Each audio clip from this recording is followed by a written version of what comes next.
మహోత్సవం 2026 కార్యక్రమాన్ని ఎల్బీ నగర్ శాసనసభ నియోజకవర్గ పరిధిలో ఏర్పాటు చేసి సభాధ్యక్షత వహిస్తున్న సోదరిమణి అటవీ పర్యావరణ శాఖ మంత్రివర్యులు శ్రీమతి కొండా సురేఖ గారు ఈ కార్యక్రమంలో నాతో పాటు ముఖ్య అతిథులుగా విచ్చేసిన రంగారెడ్డి జిల్లా ఇన్ఛార్జ్ మంత్రివర్యులు మిత్రులు దుద్దిల్ల శ్రీధర్ బాబు గారు, మాజీ మంత్రివర్యులు శాసన మండలి చీఫ్ విప్ పట్నం మహేందర్ రెడ్డి గారు, రంగారెడ్డి జిల్లాలోని సీనియర్ శాసనసభ్యులు, గతంలో ఈ ప్రాంతానికి ఈనాడు ఇబ్రహీంపట్నం శాసనసభ్యులుగా పనిచేస్తున్న సోదరులు మల్రెడ్డి రంగారెడ్డి గారిని, షాద్నగర్ శాసనసభ్యులు మిత్రులు ఈర్లపల్లి శంకర్ గారిని, అటవీ శాఖ కార్పొరేషన్ చైర్పర్సన్ మాజీ శాసనసభ్యులు పోడెం వీరయ్య గారిని, శాసన మండలి సభ్యులు బుగ్గారప్ దయానంద్ గారిని, అదేవిధంగా మాజీ పార్లమెంట్ సభ్యులు నాకు అత్యంత సన్నిహితులు మిత్రులు మధు యాస్కి గారిని, అదేవిధంగా హైదరాబాద్ నగర మాజీ మేయర్ మాజీ శాసనసభ్యులు తీగల కృష్ణారెడ్డి గారిని, కార్పొరేషన్ చైర్మన్ చల్లా నరసింహారెడ్డి గారిని, మరో కార్పొరేషన్ చైర్మన్ జ్ఞానేశ్వర్ ముదిరాజ్ గారిని, మరో కార్పొరేషన్ చైర్మన్ మల్రెడ్డి రామరెడ్డి గారిని, కాల్వ సుజాత గారిని, యూత్ కాంగ్రెస్ రాష్ట్ర అధ్యక్షులు శివసేనారెడ్డి గారిని, శివచరణ్ రెడ్డి గారిని, వేదిక మీద ఉన్న వివిధ ప్రజాప్రతినిధులను, అటవీ శాఖ అధికారులను, నాకు అత్యంత ఆప్తులైన ఎల్బీ నగర్ శాసనసభ నియోజకవర్గ నలుమూలల నుంచి వచ్చిన వేలాది మంది మా ఆడబిడ్డలకు, మా సోదరులకు మనస్ఫూర్తిగా అభినందనలు, ధన్యవాదాలు తెలియజేస్తున్నా.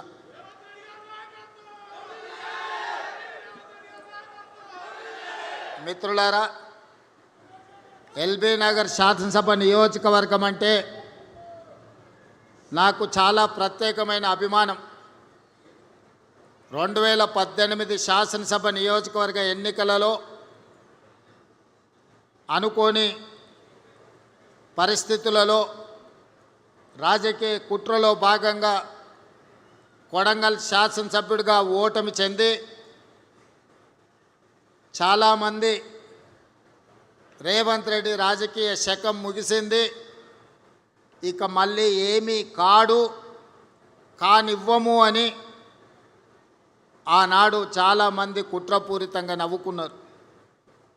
సరిగ్గా 4 నెలలు తిరిగే లోపల శ్రీమతి సోనియా గాంధీ గారు పార్లమెంట్ ఎన్నికలలో మల్కాజ్గిరి పార్లమెంట్ అభ్యర్థిగా ఎన్నికల బరిలో దించితే ఆనాడు 32 లక్షల ఓట్లున్న మల్కాజ్గిరి పార్లమెంట్ నియోజకవర్గంలో 3000 పోలింగ్ బూతులు ఉండే. 3000 పోలింగ్ బూతులు కాదు కదా, సగం తిరగడానికి కూడా 5 సంవత్సరాలు సరిపోదు. అయినా ఆనాడు పార్టీ అవకాశం ఇచ్చి సోనియా గాంధీ గారు, రాహుల్ గాంధీ గారు అండగా నిలబడి ఆనాటి ఎన్నికల బరిలో దించితే అప్పటి వరకు నాతో ఉన్నవాళ్ళు, అండగా నిలబడతామన్న వాళ్ళు, మీరు భుజాల మీద మోసి గెలిపించిన వాళ్ళు ఎన్నికలు ప్రకటించి అభ్యర్థిగా అవకాశం వస్తే నన్నే కాదు మిమ్మల్ని కూడా గుండెల మీద తన్ని పరాయోడి పంచన ఆనాడు చేరిండ్రు.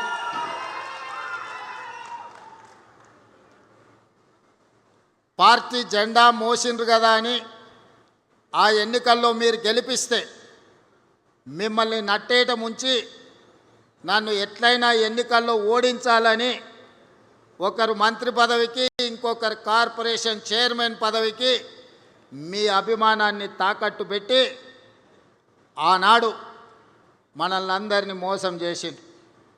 అయినా మీరిచ్చిన ధైర్యంతో మీరు అండగా నిలబడితే 2019 పార్లమెంట్ ఎన్నికల బరిలో ఆనాడు దిగితే ఈ ఎల్బీ నగర్ శాసనసభ నియోజకవర్గం 30,000 మెజారిటీ ఓట్లను అందించడం ద్వారా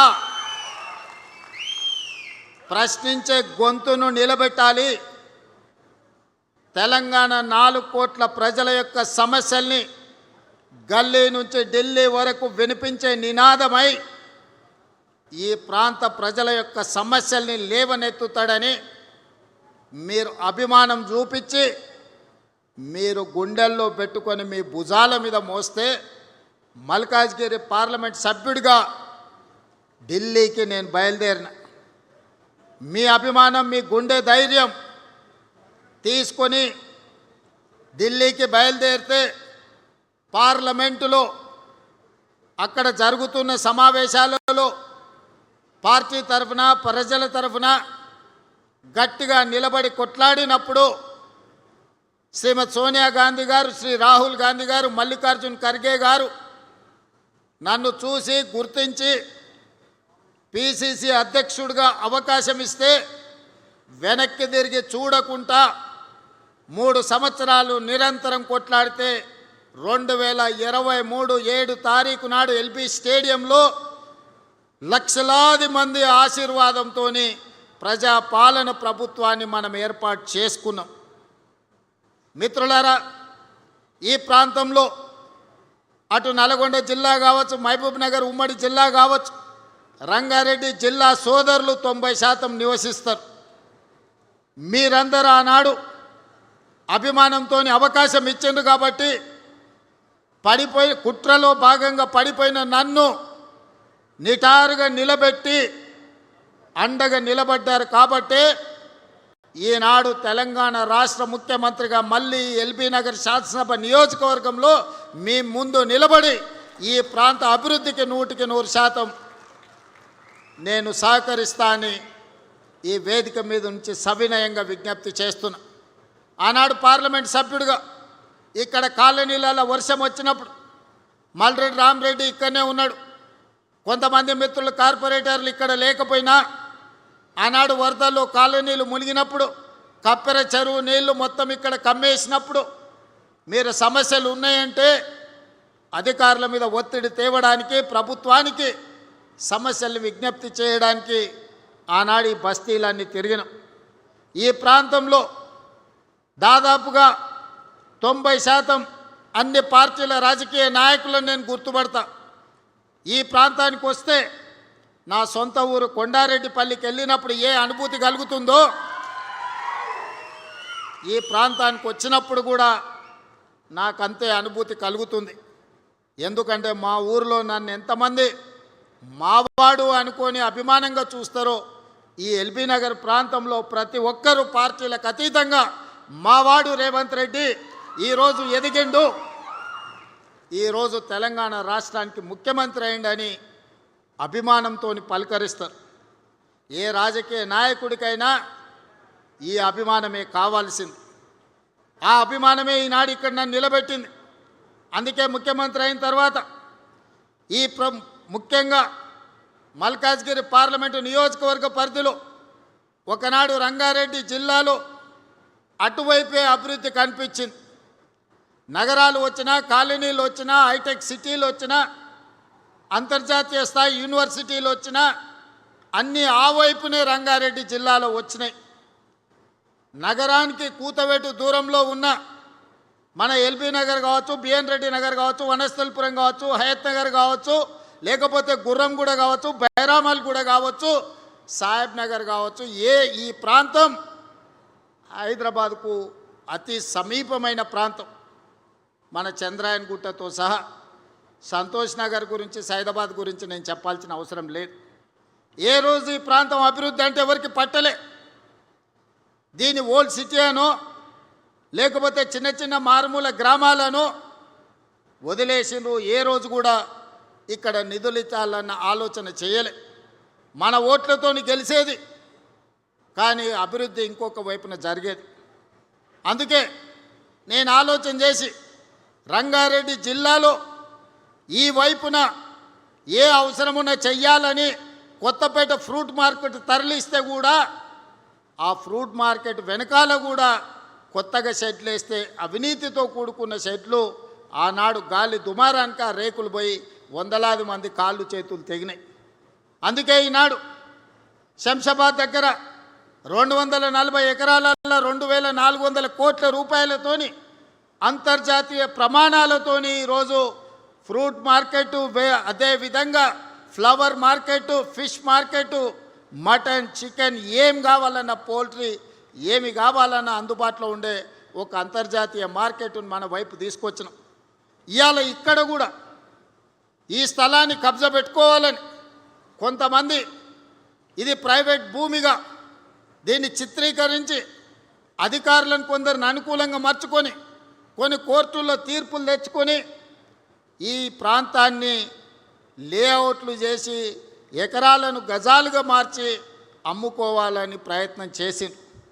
ఆ కేసు సుప్రీంకోర్టులో ఉంటే ఉద్దండులైన న్యాయవాదులను పెట్టి ఆ కేసులో ప్రభుత్వం గెలవడమే కాదు, ఈ ప్రాంతానికి కాలుష్య రహితమైన ఒక నాణ్యమైన గాలి, నీరు, స్వచ్ఛంగా ఈ ప్రాంత ప్రజలు బ్రతకడానికి అవసరమైన అభివృద్ధిని చెయ్యాలి అని దీని ఒక నేషనల్ ఫారెస్ట్ కింద, పార్క్ కింద ఈరోజు అంకితం ఇచ్చి 100 ఎకరాలుగా పైగా మొత్తం 424 ఎకరాలు జూబ్లీ హిల్స్ ప్రజలకి కాసు బ్రహ్మానందరెడ్డి పార్క్ ఉంటే ఎల్బీ నగర్ ప్రాంతంలో, బిఎన్ రెడ్డి నగర్ ప్రాంతంలో 424 ఎకరాల అంతర్జాతీయ ప్రమాణాలతోని ఇక్కడ పార్కు నిర్మించాలి. అవసరమైన నిధులు, అభివృద్ధి ప్రణాళికలు చేయడానికి నేను అధికారులకు ఆదేశాలు ఇచ్చిన. ఆదేశాలు ఇవ్వడమే కాదు, నేనే స్వయంగా వస్తా, అభివృద్ధి పనులను చేపట్టండి. అభివృద్ధి చేసే క్రమంలో ఆనాడు ఈ ఫారెస్టులో నుంచి కాలనీలకు వచ్చే వర్షపు నీరు, మురుగునీరు వెళ్ళడానికి ప్రణాళిక లేకపోతే వాళ్ళకు కూడా ఆదేశాలు ఇచ్చి ఏ కాలనీలో ఎంత పెద్ద వర్షం వచ్చినా ఏ చెరువు కానీ, ఏ కుంట కానీ, ఏ నాల కానీ ఎవరు ఆక్రమించొద్దు, ఏ కాలనీల నీళ్లు నిలవద్దు.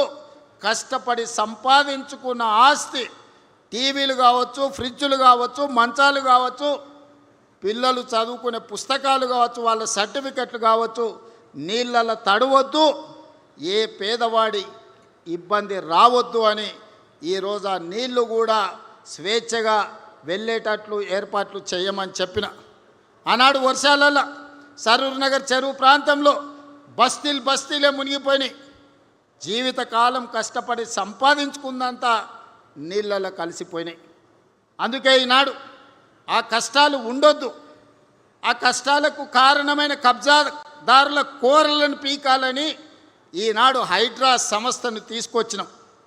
దాన్ని ఒక భూతంగా చూపించే ప్రయత్నం చేస్తున్నారు. ఈడ మా అక్కలు చాలామంది మధ్యతరగతి, దిగువ తరగతి పేదవాళ్ళు ఉన్నారు. ఎవరిల్లన్నా హైడ్రా కూలగొట్టడానికి వచ్చిందా ఒకసారి ఆలోచన చేయండి. ఎవరు సొంత స్థలంలో ఎవరి ఇల్లు వాళ్ళు కట్టుకుంటే హైడ్రా ఎవరి జోలికి పోదు. ఎవరైతే చెరువులు కబ్జా పెట్టుకుంటారో, ఎవరైతే కుంటలు కబ్జా పెట్టుకుంటారో, ఎవరైతే నాలాలు కబ్జా పెట్టుకుంటారో, ఎవరైతే పార్కులను కబ్జాలు పెట్టుకుంటారో, ఈ కబ్జాలు పెట్టుకున్న వాళ్ళకు మాత్రం ఈపు సున్నం అవుతుందని నేను చెప్తున్నా. వనస్థలిపురం ప్రాంతంలో గుడికి సంబంధించిన స్థలాలు కూడా కొంతమంది కబ్జాలు పెట్టుకోరు. హైడ్రా వచ్చి కూలగొట్టి గుడికి అప్పచెప్పింది. అంతే తప్ప ఏ గజం భూమి కూడా మేమెవరం తీసుకోం. నేను, శ్రీధర్ బాబు, మా సురేఖ అక్కనో మేమెవరం తీసుకెళ్ళం.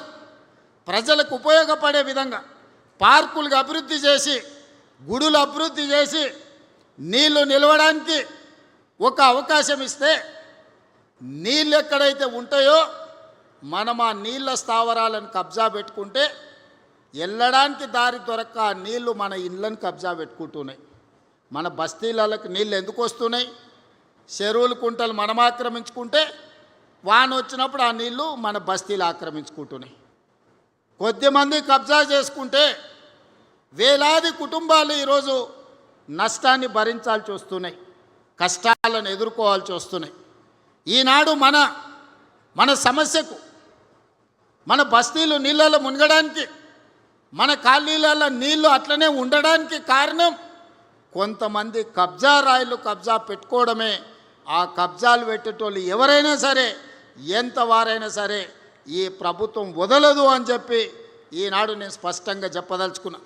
అదేవిధంగా ఈనాడు ఢిల్లీ నగరం చూసినాం, ముంబై చూసినాం, బెంగళూరు చూసినాం. ఢిల్లీలో దేశ ప్రధానమంత్రి నరేంద్ర మోడీ ఉంటాడు, భారతదేశ రాష్ట్రపతి అక్కడనే ఉంటారు, సుప్రీంకోర్టు చీఫ్ జస్టిస్ అక్కడనే ఉంటాడు. పెద్ద పెద్ద యూనివర్సిటీలు కోట్లాది రూపాయలు సంపాదించిన పెట్టుబడిదారులు ఢిల్లీలోనే ఉంటారు.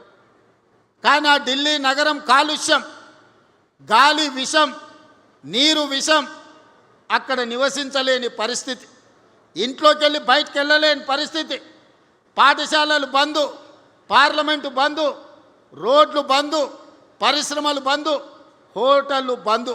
ఎందుకు వచ్చింది ఈ పరిస్థితి ఢిల్లీకి?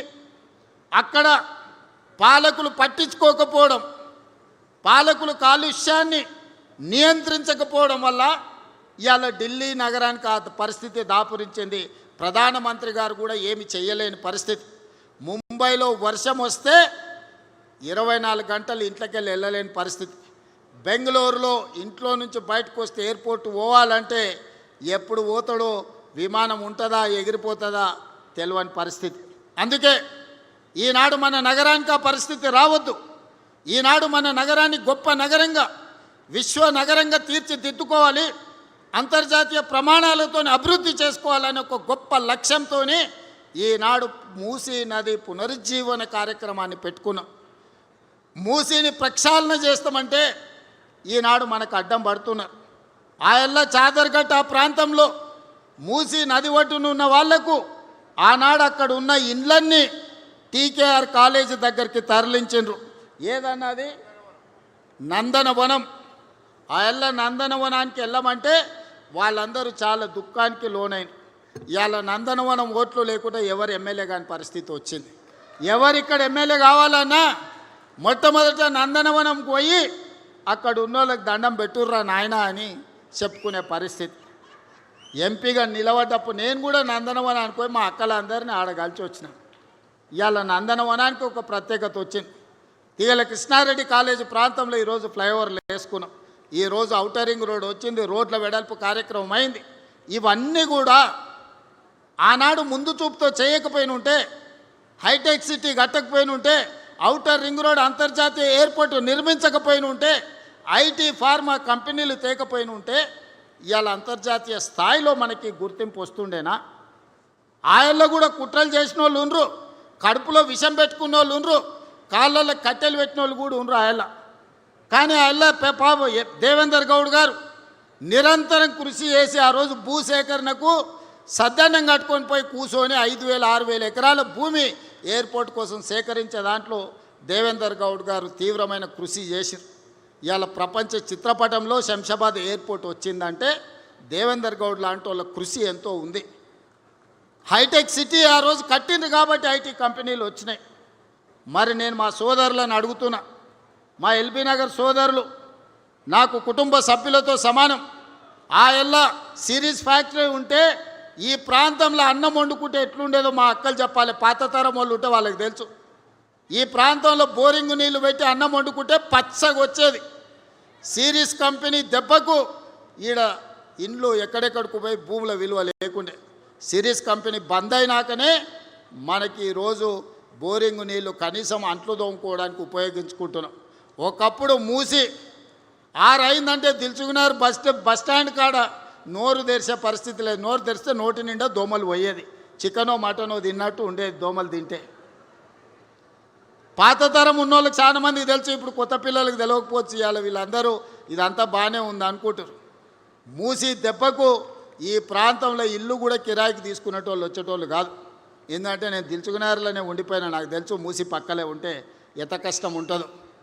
ఆ దోమల దెబ్బకు చీకటి పడుతుందంటే రాత్రంతా మేల్కతో ఉండేటోళ్ళు దోమలు కొట్టుకుంటే నిద్రపోయేటోళ్ళు కాదు. సంటి పిల్లలు ఉంటే ఇక వాళ్ళ బాధ చెప్పనాతీతం.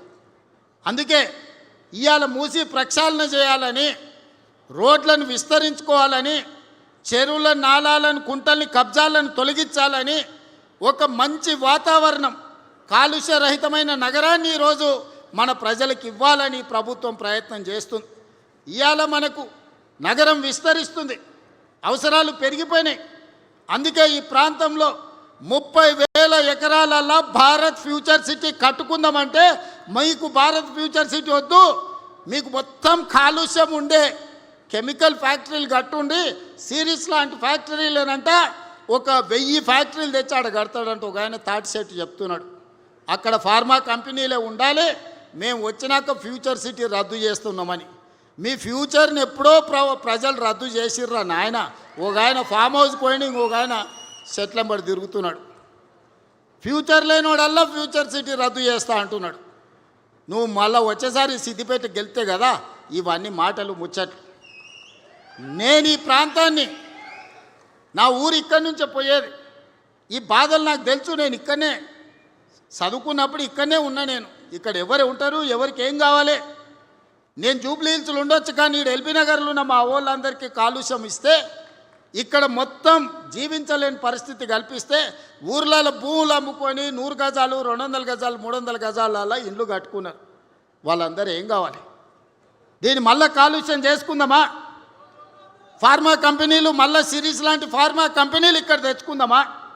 ఒక్క సిరీస్ కంపెనీ ఉంటేనే మన బతుకులు ఆగమైనాయి. ఆ ఎల్ల దాన్ని వదిలించుకోవడానికే దేవుడు దిగి వచ్చినంత పని అయింది. ఇవాళ అట్లాంటి పరిశ్రమల్ని 100ల కొద్ది తెచ్చి ఇవాళ భారత్ ఫ్యూచర్ సిటీలో మేము పెడతామని దిక్కుమాలినోడు చెప్తుండు. ఎందుకంటే ఆడెక్కడో అక్కడ ఉంటాడు, అక్కడ ఉన్నాయన్నీ తెచ్చి ఇక్కడ పెట్టిస్తాడంట. ఈ ట్యాంకర్లు వస్తే పొరక తీసుకొని కొట్టుర్రు అక్క, సలాకి కాల్చి వాత పెట్టుర్రి. ఓ పూట తిన్నా తినకపోయినా గాలి నీరు కలుషితమైతే మన జీవితాలు ఆగమైపోతాయి. దావకాన్లకు లక్షల కోట్లు కూడా సరిపోవు. దావకానకు అట్లా పోయి ఇట్లా వస్తే 2 లక్షలు బిల్లు అవుతుంది. ఏమమ్మి కట్టాలి, ఎక్కడ తెచ్చి కట్టాలి? అందుకే నేను ఆలోచన చేసి 30,000 ఎకరాల భారత్ ఫ్యూచర్ సిటీలో 15,000 ఎకరాలను పార్కు కింద డెవలప్ చేయడానికి, ఫారెస్ట్ ల్యాండ్ కింద డెవలప్ చేయడానికి 60% పచ్చదనం, వనమే మనం మనమే వనమని ఇవాళ ఒక గొప్ప నగరాన్ని నేను తయారు చేయడానికి ప్రయత్నం చేస్తుంటే ఎన్జిటీలో పోయి కేసులు వేస్తారు, హైకోర్టులో పోయి కేసులు వేస్తారు, సుప్రీంకోర్టులో పోయి కేసులు వేస్తారు. ఎక్కడికక్కడ సమావేశాలు పెట్టి ఊకదంపుడు ఉపన్యాసాలు ఇస్తుండు. ఒకనాడు మూసీ రివర్ డెవలప్మెంట్ కార్పొరేషన్ చైర్మన్గా ఉన్నాయనే అమ్ముడు పోయిన ఆయన కూడా మూసీ కట్టొద్దు అంటుండు. మరి నువ్వు అమ్ముడు పోయినాడు ఆ మూసీ డెవలప్మెంట్ కార్పొరేషన్ చైర్మన్ పదవి ఎందుకు తీసుకున్నావా? ఎవరిని ముంచడానికి తీసుకున్నావు? ఎవరిని ఎలగబెట్టడానికి తీసుకున్నావు? ఎల్బీ నగర్ ప్రజలు మర్చిపోయినారు అనుకుంటున్నా. ఆవండోళ్ళు మా ఇబ్రాహీంపట్నం దాటంగానే భువనగిరి ఆలేరు పోయిరా. ఇక్కడ సచ్చిన శవాలు, మనుషుల శవాలు, పశువుల శవాలు, ఇక్కడుండే కాలుష్యం మొత్తం కిందికి పోతే కొత్తగా పెళ్ళైన ఆడపిల్లల్ని తల్లిదండ్రులు ఊరు బయటకు పంపిస్తారు. ఇక్కడ ఉంటే నా బిడ్డ కడుపులో పుట్టబోయే బిడ్డకు కాలొంకరనో కన్నొంకరనో వస్తుంది. ఈడ వండిన ఒడ్లు తినే పరిస్థితి లేదు, పండించిన కూరగాయలు ఈరోజు వాళ్ళకి పెట్టే పరిస్థితి లేదు. పిల్లలు పట్నమన్న పోయి కూలి పని చేసుకొని బతుకుతారు, కానీ పుట్టబోయే బిడ్డలు ఇట్లా ఉడితే ఎట్లా అని ఆ తల్లిదండ్రులు దుఃఖంతో పిల్లల్ని పట్నం పంపిస్తారు. వాళ్ళ బాధ మీకు అర్థం కాదా? వాళ్ళ పిల్లలు కాదు, వాళ్ళ మనుషులు కాదా? వాళ్ళు ఈ విషయంలోనే బతకాలనా? చాంద్రాయణగుట్ట నుంచి మొదలు పెడితే, సాదర్గట్టు నుంచి మొదలు పెడితే, గౌలిగూడ నుంచి మొదలు పెడితే ఈరోజు మూసరంబాగు ప్రాంతానికి వస్తే ఆ మురికి ఎంత ఉంది? ఎట్లా చేసి దాన్ని బాగు చేయాలని నేను ఆలోచన చేస్తుంటే మురికే ఉండాలి, మురికిల్నే ఉండాలి, మురికిల్నే పొరలాలి అని అనుకుంటారు. ఇవాళ రేపు మురికిలో ఒరిలే పందులు కూడా మురికెందుకని అనుకునే పరిస్థితి వచ్చింది. ఈ మూర్ఖులకు ఎందుకు ఆ సంగతి అర్థమవుతలేదో నాకైతే అర్థం కాలే. అందుకే ఎవరేమనుకున్నా మూసీ నది ప్రక్షాళన చేసి తీరుతాము. గండిపేట నుంచి గౌరెల్లి వరకు 55 కిలోమీటర్లు నీ సబర్మతి రివర్ ఫ్రంట్, నీ యమునా రివర్ ఫ్రంట్, నీ గంగా నది రివర్ ఫ్రంట్ కంటే అంతర్జాతీయ స్థాయిలో మూసీ రివర్ ఫ్రంట్ డెవలప్ చేసే బాధ్యత నాది, ఈ వేదిక మీద ఉన్న నా సహచర మంత్రులదని నేను ఈ సందర్భంగా చెప్పదలుచుకున్నా. ఎవడైనా సరే చెరువులు కుంటలు నాలాలు ఆక్రమిస్తే తోడుకలు తీసి ఈపులకు సున్నం పెట్టే బాధ్యత కూడా మా హైడ్రా మేము తీసుకుంటామని నేను ఈ సందర్భంగా చెప్పదలుచుకున్నా. ఇవాళ ఈ పార్కును కూడా ఇక్కడుండే వాకింగ్ అసోసియేషన్లకు, ఇక్కడుండే కాలనీ పెద్దలకు, ఇక్కడుండే గుడి కమిటీ చైర్మన్లకు నా సూచన ఒక్కటే, మంచి అసోసియేషన్ ఏర్పాటు చేసుకోండి. అంతర్జాతీయ స్థాయిలో ఎట్లా అభివృద్ధి చేసుకోవాలనో ప్రణాళికలు సిద్ధం చేసుకోండి. ఎన్ని నిధులు కావాలన్నా నేను ఇస్తా. జూబ్లీహిల్స్ చోడు గొప్పగా కేబీఆర్ పార్క్ పక్కన ఉంటున్నాను ఎట్లా చెప్పుకుంటుండో, ఇవాళ ఈ బిఎన్ రెడ్డి ఎల్బీ నగర్ ప్రాంతంలో ఉన్నోళ్ళు కూడా మాకు కూడా 424 ఎకరాలల్లా అద్భుతమైన పార్క్ ఉంది, మా సోదరుడు రేవంత్ మాకు చేసి ఇచ్చిండని మీరు చెప్పుకునేటట్టు అభివృద్ధి చేసే బాధ్యత నాది. ఎవరు ఏడ్చినా, ఎవరు అడ్డంబడి దొల్లినా, ఎక్కువ తక్కువ ఎండ్రిందాగి సచ్చినా భారత్ ఫ్యూచర్ సిటీ కడతా, అంతర్జాతీయ కంపెనీలను తెస్తా, ప్రపంచ దేశాల పెట్టుబడులు ఇక్కడికి తేవడమే కాదు, ప్రపంచంలో ఉండే పర్యాటకులు భారత్ ఫ్యూచర్ సిటీని చూసి నేర్చుకోవాలి.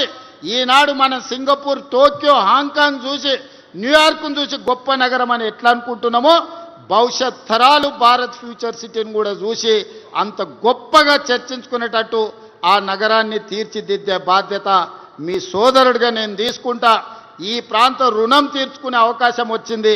ఇక్కడ ఏమేమి కావాలనో ప్రణాళికలు సిద్ధం చేసుకోండి. అనుమతులు ఇచ్చుడే